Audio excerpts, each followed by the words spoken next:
Excellent. All right. So here's the idea. Our voicing. Let me get back to where I was. Our voicing. That is our embouchure, our air, plus kind of everything that we use inside of our mouth and in our vocal cord area. So, I mean, it really has to do with the chamber that is resonating the sound inside of us. I want you to think of it this way.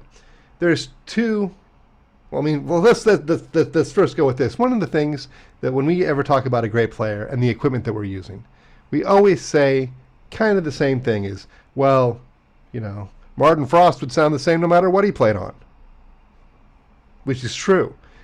The whole thing is we are all going to sound the same no matter what we play on. That's not unique to Martin Frost or Ricardo Morales or Julian Bliss, Anthony McGill, Sabina Meyer. They're all going to sound like them no matter what they play on. And what part of that is something that we can get a little bit of control over and understanding of all at the same time. And I'm going to drop one more sort of foundational idea that I have about playing the clarinet, which is, and learning the clarinet, which is understanding something doesn't mean we're going to be able to do it. That's one of the things that I've learned. I've started new instruments as an adult. I started to learn how to play the flute about 15 years ago. And the thing that I found most frustrating is I could understand what to do. I just couldn't actually do it the way that I wanted to. And what I've learned as a learner and as an educator is that doing something and understanding what we're doing don't necessarily go together in a linear fashion like we think. And I see it with young students all the time. I teach a bunch of 5th, 6th, and 7th graders.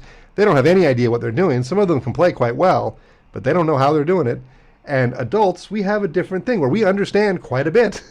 And we sometimes get a little bit frustrated with the idea that that understanding doesn't mean that we can do it. And so that's the kind of the where all of this material started. And now, so here we go. We're going to dive into the material. I'm going to share my screen. I'm going to share something here that is essentially not really even a thing to a certain degree. This to me is the beginning of how we learn to play the clarinet.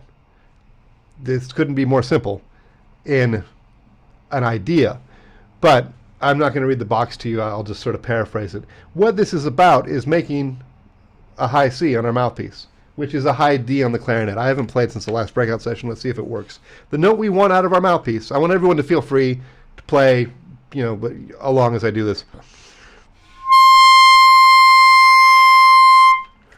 My firm belief is that if we play just our mouthpiece, that note will come out. It's a high D on the clarinet. It's a C on the piano. That note should come out of our mouthpiece when we play.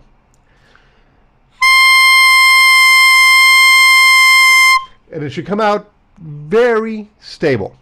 And now I want everyone to sort of experiment with this, but I want to lay some sort of ground rules in it. In that we want to play notes that are relatively long. We don't want to play short, stabby notes. We want to really settle into it and have it be what we are just sort of playing and just having it be just a nice long note. I think I said 10 seconds. I think 10 seconds is a good amount of time. If we can just play that note, have it be a C the entire time. So let's give that a try. And I want to go back to what we just saw for a second when Eileen was talking about breathing. Whenever she was talking about breathing, she was talking about, the example was she breathed in through her nose. Then this is not a breakout session about breathing, but I do want to tell you this because I think it's a really, really helpful thing. When we breathe in through our nose, we get the perfect breath to play the clarinet. We fill up all the way down in our lungs. Our shoulders are nice and relaxed. Everything stays very, very natural feeling and relaxed. When we breathe through our mouth, we are often sending our body a signal that we're in panic or distress or we're tired. There's a lot of things that are firing off like that in our brain. So just bear that in mind, that when you're thinking about your breathing in through your nose is going to be a very, very good breath. And what we are trying to do when we breathe through our mouth is emulate that feeling. And so one of the things I like to do, I didn't write it in this box, is breathe through our nose when we do this. The reason we don't breathe through our nose when we play the clarinet is it takes too long to get full of air. That's really the only reason why we don't do it. So I'm going to breathe through my nose as long as it takes. Get a nice big breath. My voice should be a little bit lower. And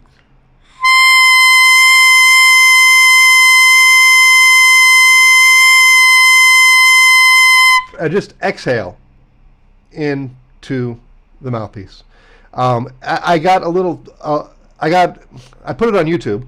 I got kind of a lesson from a clarinet legend named Ron Odrich, and that lesson is available on my YouTube channel, the Clarinet Ninja. That's me. And he talks. He studied with Daniel Bernard and Robert Marcellus, and he is a world-class jazz player. He knew Charlie Parker. He's incredible. He's 92 years old now, but even most incredible, he's a periodontist and a scientist. Like, he's a doctor. Like, he's amazing. And one of the things he talked about was how important it is to feel like we're exhaling through our instrument. We talk a lot about support, but if we take a good breath, a nice relaxed breath, exhaling, I like to think of it a little bit as a revved up exhale, but we don't want to be forced. That's going to cause that tension. A lot of that stuff that we felt that Eileen was trying to get rid of, we don't want to add it by forcing anything out of the clarinet. So what we're going to do is we're going to take a nice big breath. Do it with me now. We'll do 4 counts and then hold the note on the mouthpiece. The last thing I'm going to tell you is do not tongue this. Just blow. Do not tongue at this point. We want to get the articulation and the tonguing motion out of what we're doing. So let's do it. Here we go. 1, 2.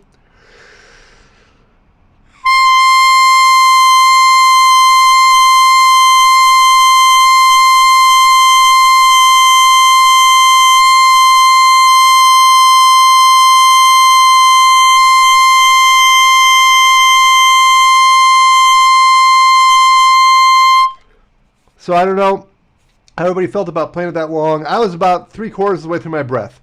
I want to lay one more idea out here for you. If we play that until the very end of our breath, something really cool happens. We feel a pain deep inside of us. And that pain, that little inside you, is your diaphragm. And if we play till the end of our breath, till we're absolutely out of air and we have to gasp, we're going to get a little. That's the only time I've ever felt my diaphragm, is in that moment in time. Because we talk about support, we talk about all that stuff, but the bottom line is our diaphragm is an involuntary muscle. So we don't have a lot of awareness or ability to control it. The closest I get to it is when I feel it at the end of that breath. So this is a nice opportunity to make sure that pitch stays the same. You get to the end of the breath, you might notice it going a little bit higher at the end. And that's not necessarily a bad thing, but pay attention to what's happening. Just feel like you're exhaling your air. We're going to do this one more time before we go to the next part of this, because the next part of this is the part that's going to really help us connect the registers. Let's do it one more time. I'm going to play for as long as I can. I want you to do that same thing, like till you're really out of air. Here we go. 2, 3.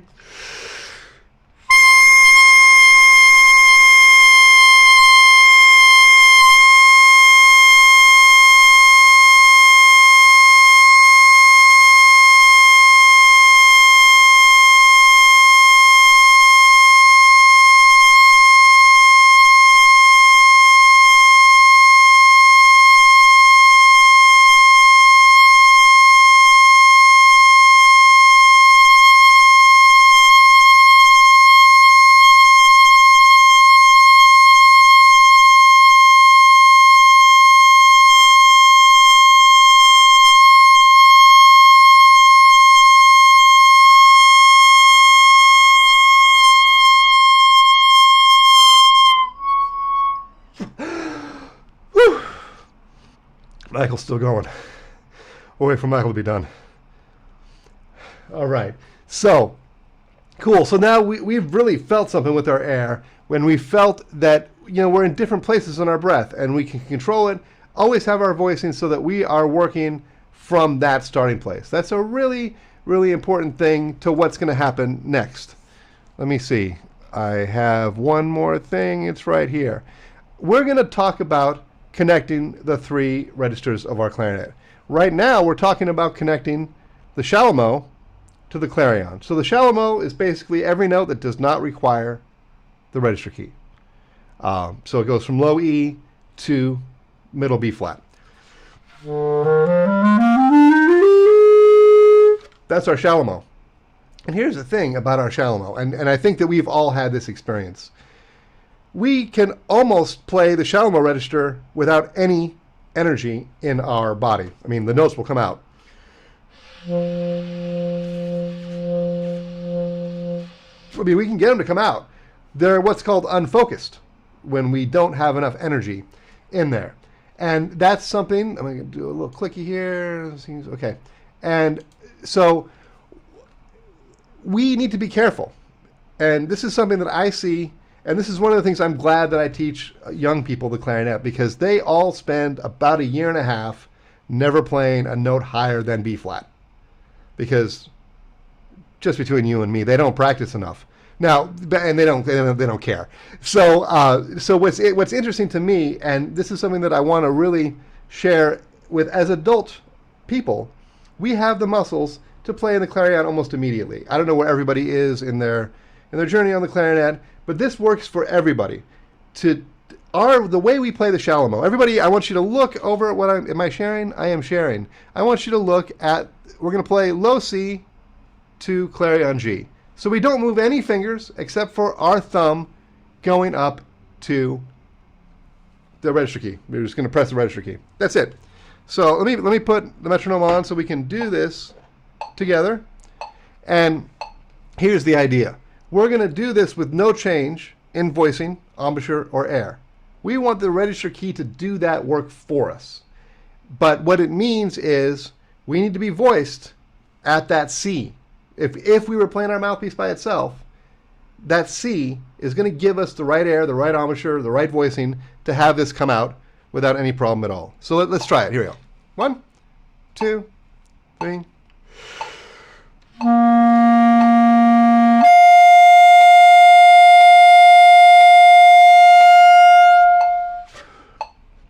So this obviously is not super challenging in and of itself, but I want to make it challenging for you. Here's what I want to do. Let's do what I suggest here. The note, we're going to play it twice. We just played it once. We're going to do it the second time. Release the register key on the whole note. So when we get to this G, we're not going to change anything except we're going to let the register key go back down. So we are, officially speaking, playing a C. That's what should come out. But hopefully it won't. That note, if we release the register key, should remain a G. So it'll sound, let me do it once for you before you join me. It's going to sound like this. I'm going to turn to the side so you can see me release the register key.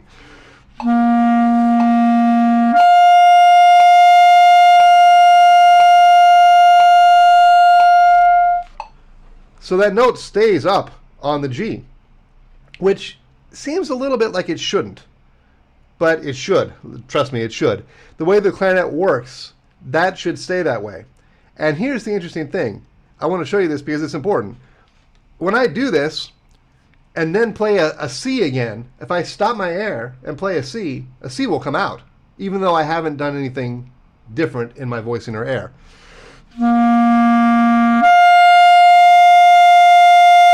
Stop. It'll be a C again. But it'll be a C that's voiced higher than it has to be to get out. And what I mean by that is where that pitch is. If we play on our mouthpiece, don't take your mouthpiece off, but we can play at different pitch levels.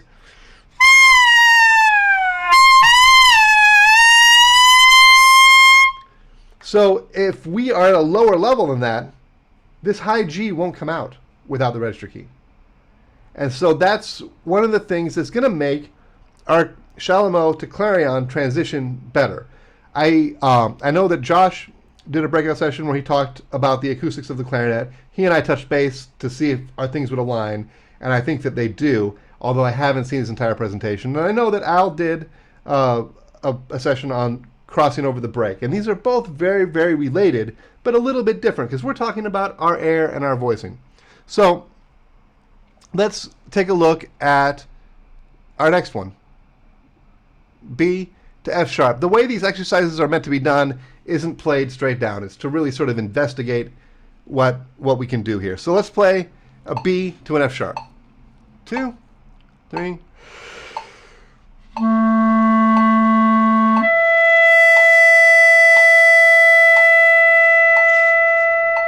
Now we're going to let go of that register key when we get to the whole note.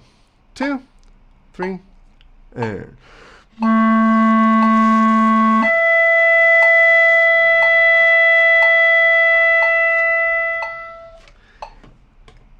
And one of the things that is important to sort of take note of is that we're in the middle of the clarion register. The clarion register goes from B up to, it's a little hard on our ears because it's a minor ninth, but it goes from B to high C. We're right in the center of that. And this is actually, I can't prove this, but this is where the clarinet works the best. Those notes are in tune with or without the register key. So this is available to download afterwards, and I think it's pretty good. But here's what I want to show you is let's take a look at G to D. Now this is going to be a little bit less in tune. We'll play it twice. We'll put the metronome on, and here's what I want to do. We're going to play it twice. Once leaving the register key on, once leaving the register key, taking the register key off at the whole note. So G to D. Here we go. 2, 3.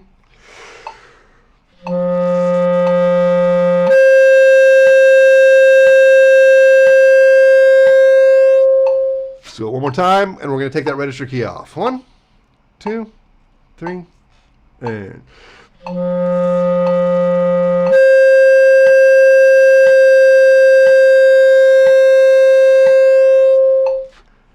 That one's probably a little bit harder to have stay up to that D. So if it slipped down to the low G, that's okay. But ultimately that means that there's something a little bit out of perfect alignment with our embouchure, voicing, or air. And so this is what I'm talking about. This gives us a result. Like this gives us a test to see if what we're doing is producing the results that we want. Because if you accept what I'm saying, and I hope you do, that this is a test to see if we are playing the clarinet the right way. Because this is operating under the theory that this register key is supposed to help us play in the right register, not necessarily do it all for us. So that's the notion here. Now we're gonna go down to what I think is the hardest one, low E to our long B. Let's check it out. Let's see what happens. 1, 2, 3. Then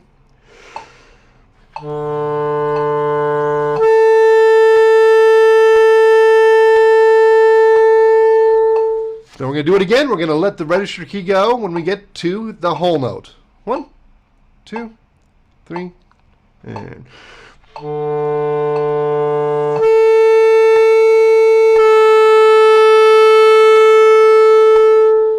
Whoa, that gets out of tune. If we can hold it up there, it's going to be very, very out of tune. This might be the most challenging of these to get. And I want to tell you, the way I know I'm playing the clarinet exactly the way that I want to, and my reed is working right. That is a huge thing as well, is if that B comes out with no register key. Like when I have my most important performances, or if I'm really having a focused practice day, I'll test that. If I can play a B with no register key, I'm in my actual center spot where the clarinet's going to work the best for me. So the way I do it is I just play a B with no register key. Like I'm playing a low E, and I just get a B out on purpose with no register key. That's how I know I'm in the right place. Because to me, that is every note on the clarinet. If I can get that voicing and that air right, then all the way up to the altissimo, which we're going to do in just a second, shows up exactly right. And so now the way I wrote this exercise out is I started on C, I go down to low E, then I start on C again, and we go up to F to C. And what you'll notice actually is that up is way easier than going down. So I would say that the most difficult ones are these F to C, E to B. Then I have you get centered again on the C, and then let's do these last two. which I just want to show you because of the pitch implications of it. So we're going to play from E to high B. 1, 2, 3, and...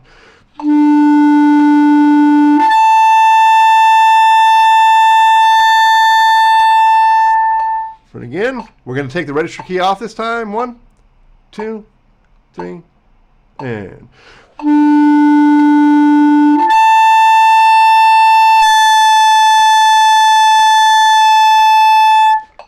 If we take the register key off, that gets super out of tune, which is okay.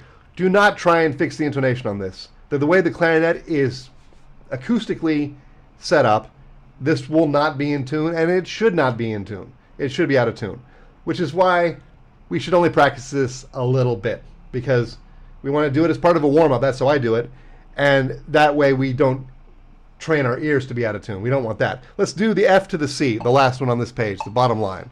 We're going to do it twice. First time just normal. Second time we're going to let that register key go. 1, 2, 3, and...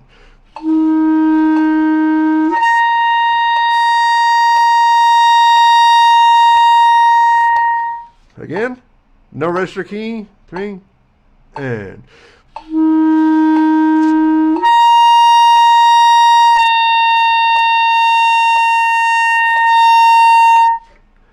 And so this, to me, is a real way that we see the job of the register key, which is to put us in tune.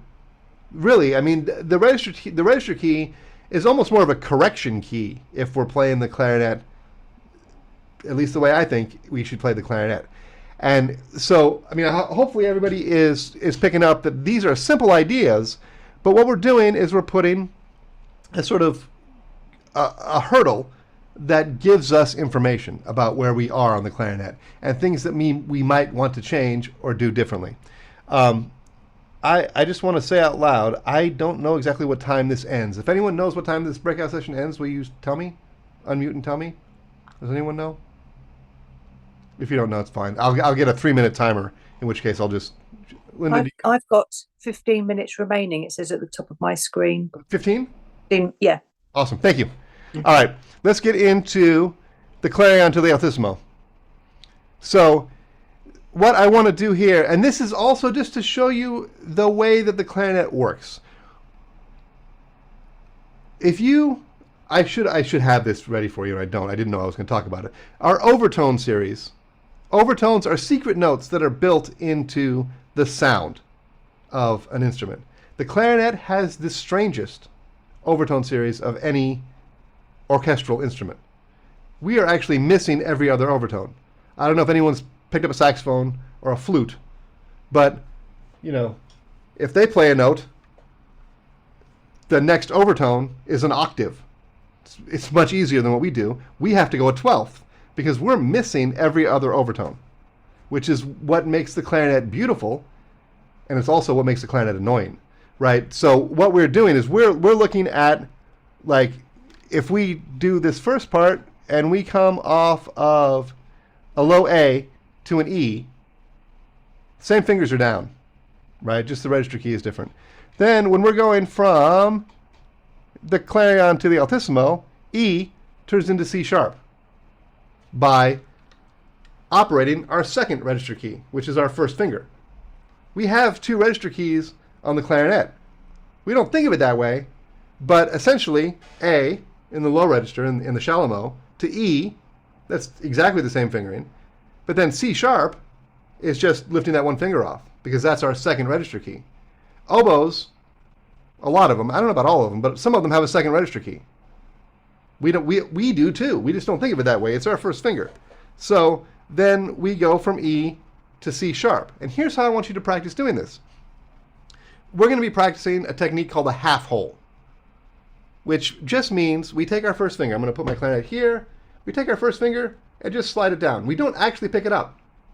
We're just letting some of that first hole come open by sliding our finger down. We're not going to pick it up. We're just going to slide it down. And it's going to sound like this. I'm going to go ahead and play this. Just check it out. Oh, let me turn this on. Here we go.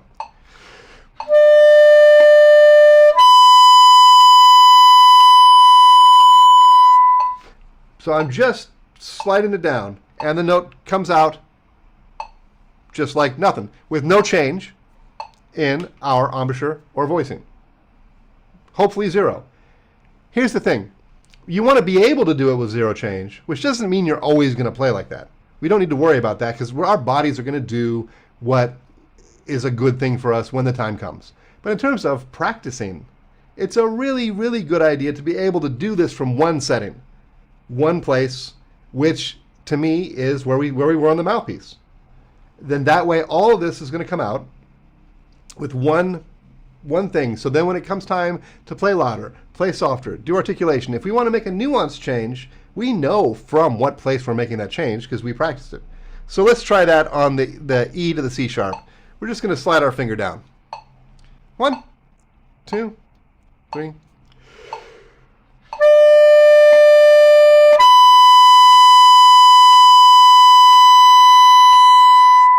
Let's do that one more time. 1, 2, 3.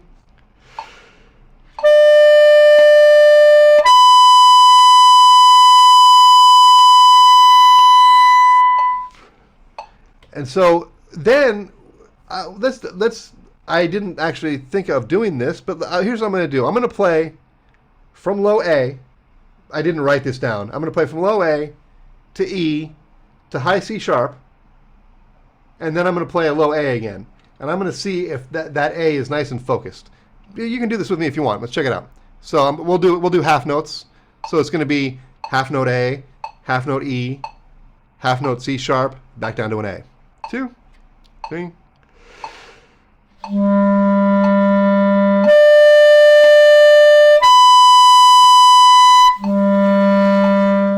And in order to get that last A out, we are going to have to articulate it. We're going to have to tongue it or break our air just for a second. Because if you just put your finger down, it's not going to go down there. And it should not go down there. Right? So let's try that one more time. 2, 3, and...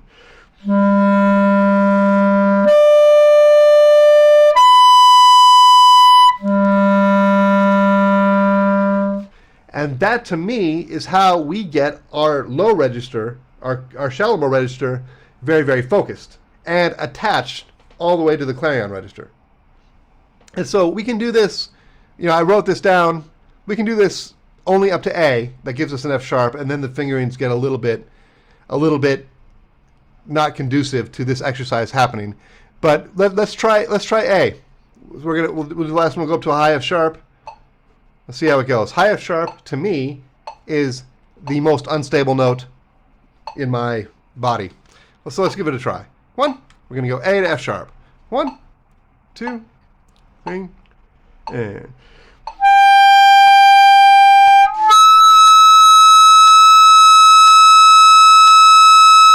So I learned something there. It didn't. It took me a second. I had to make an adjustment to get it. So I'm going to try it again. 2, 3. Oh, I got to make a bigger adjustment than that. Let's try it one more time. 2, 3, and...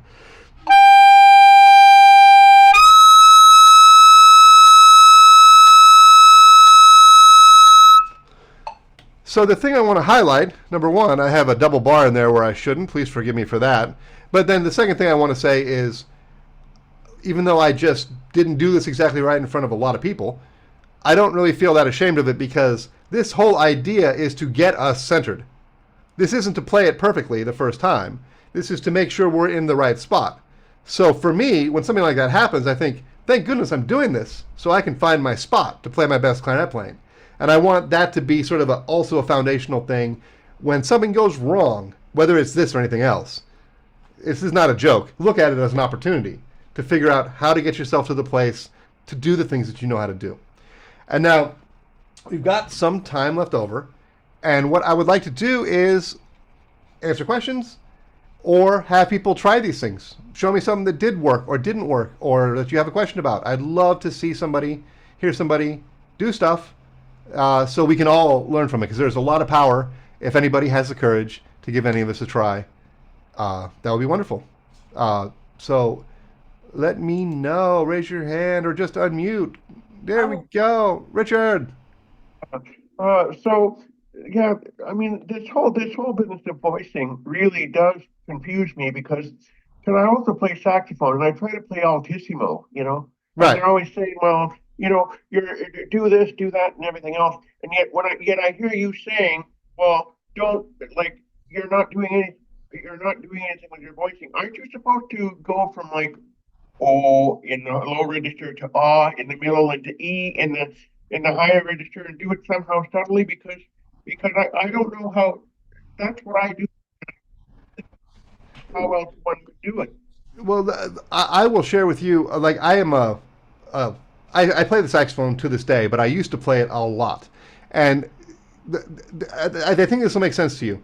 To me, on the saxophone, a low B flat is every note, like literally, like all the overtones are resonating. It's pretty much every note, and if you can get all the way up to like a high F, or above that, off that fingering, that's how I would practice the voicing on the saxophone. But and you can do pitch matching because they should be in tune. That really helps know where your saxophone is in tune with itself. The clarinet's not going to do any of that, and the lowest note is not what I would consider every note or the main setting on the clarinet. Like, and again, I'm not suggesting that like somebody should only play on one setting, but like for me, when I was playing the saxophone, the least differential I could get from low B flat to high F was the absolute best way to play the instrument, was the least amount of changes, right? And so I remember I used to practice scales on the saxophone using overtone fingerings. I don't know if you've done that, Richard, where like you can play a B flat scale, so then you're using only B flat, B, and C as and C sharp as the notes that you're generating from. I'm getting a little bit on a tangent, but the whole idea to me is figuring out the least amount of motion we have to make in order to make those things happen. So it's not unlike the altissimo in the saxophone, which honestly has never been my best thing. I've never been so much of a guy that can play like Lenny Pickett, who can though, right? But it's still the same thing of where in your voicing is it, and are you doing too much? What's the least amount that you can do to get up there? Because I believe in my saxophone playing that I'm trying to make again the least amount of changes that I can. I don't know if this is helpful to you, Richard, but that's the way this for me comes from. I think that we don't need to guard ourselves from not changing. We are going to do that as we play these instruments. But also the other thing, I'm glad you asked this question, Richard, because it's triggered this idea in me, which is that the instrument should change us a little bit. Like we need to make a change to get a different note out, but we also are getting feedback from the instrument that's going to trigger a change in us once we do this kind of practicing. And I think that that's a really important thing to keep in mind, is that it's not just us changing. It's the instrument changing us. We're working together in that way, because every time we play a different note, we've got a different length of tube. And that is going to, it's not just us changing, the instrument is also changing.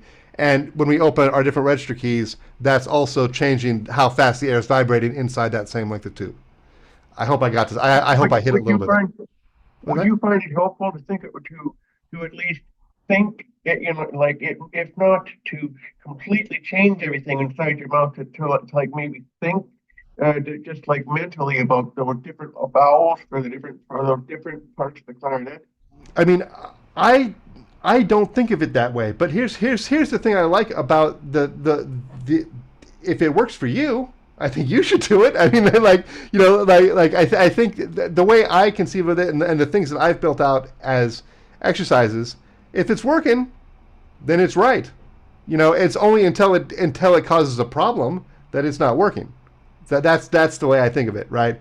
So if it's working, cool. I think you should do that.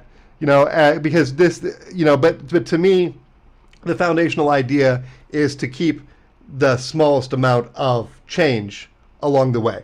That's where I come from on it. Oh, adjustment. Yeah. So cool, Richard. Thank you. Does anyone else have any questions, thoughts, ideas? Want to play something for me? I just wondered if the speaker key, how does that fit in with the overtones? Well, I mean, it fits in exactly because it's creating the next overtone, right? So when we are playing an A, there is an E that's secretly inside that note, and there's also a C sharp that's secretly inside that note, right? So it's just actually producing that overtone rather than the fundamental. So it's like, so from a, I can't talk about it too deeply because I'm not really qualified, but that is just making that overtone the fundamental. So that's from an acoustical standpoint how the instrument's working, and it's how every instrument works, other than flutes, oboes, saxophones are, I don't know, they're better instruments. They're not better instruments. They're clearly not better instruments, but they work easier. And I think that's the thing that can get a little bit challenging about the clarinet. The clarinet is a little bit hairy because of how the overtones work. Anybody else have anything? We have 2 minutes. I'd love to get more questions. Jane? Yeah, just to clarify two things for me, please. Sure. When we're going up and we go up to the altissimo, presumably taking your finger off the register key is also another. It's worth doing at that level as well. Well, I mean, Jane, I wasn't going to mention this, but here's a great idea. Put these exercises together. Yeah. Play A, low A. Yeah. Get that note. Let go of the register key. And then let go of the register key and move the next register key up. Because really, we should be able to play just on purpose without the register key. You do have to break your air to do it. I mean, Jane, you've taken me down a road that's like step 2 and 3 of this. So, but really good question.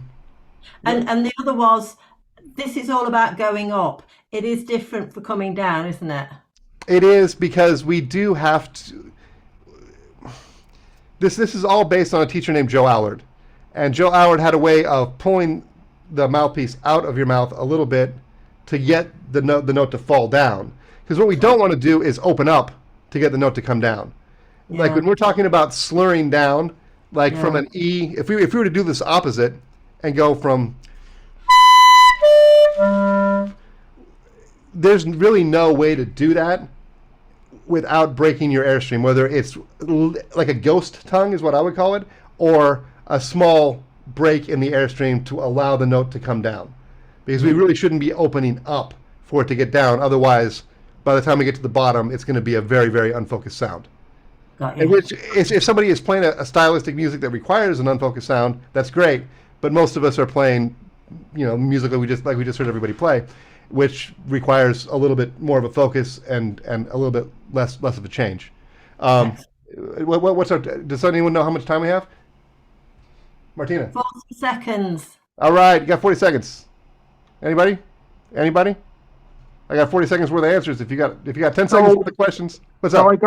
So one thing I do want to know that like when you've got some sort of exercise like in a study book, and you're going from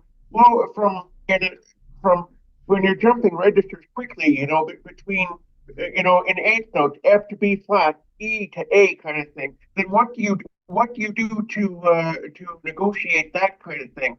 That for me that's totally an articulation thing.